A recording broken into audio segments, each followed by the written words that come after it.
सरकारी प्राथमिक विद्यालय करबर शतवार्षिक पूर्ति समारोहर उद्घाटन उत्सव नयागढ़ जिला भापुर ब्लॉक करबर ग्राम स्थित सरकारी प्राथमिक विद्यालय शतवार्षिक पूर्ति समारोह शनिवार संध्यारे उद्घाटित हो जाइछि।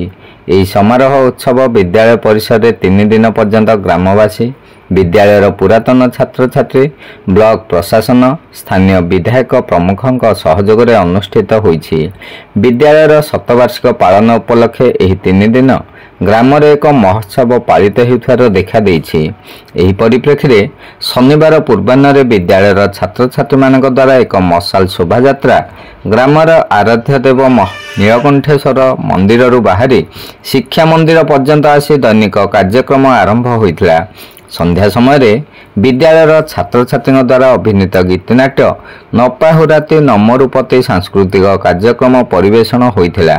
आज उक्त उद्घाटन उत्सव में आयोजित सभारे स्थानीय विधायक इंजीनियर दुष्मत कुमार स्वाई सभापतित्व करथिले।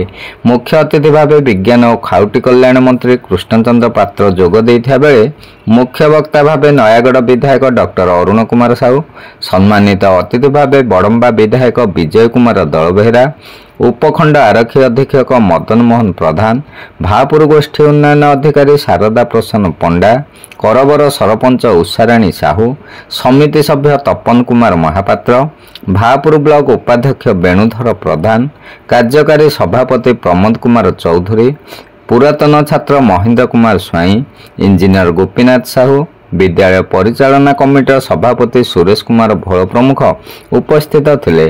मंचासीन अतिथि मानक द्वारा शतवार्षिक उत्सव मुखपात्र आद्यभूमि स्मरणिका उन्मोचन करा जायथिला। खंडपड़ारे विज्ञान पार्क हेबा सहित पठाणी सामंत प्लानेटोरियम खूब शीघ्र निर्माण पाई मंत्री श्रीजुक्त पात्र घोषणा करथिले। विद्यालयर प्रधान शिक्षक नीलमणि साहू संपादकीय विवरणी पठन करिया सहित बालुंकेश्वर देव विद्यापीठ भापुर प्रधान शिक्षक नित्यानंद दास सभारे संयोजना करथिले।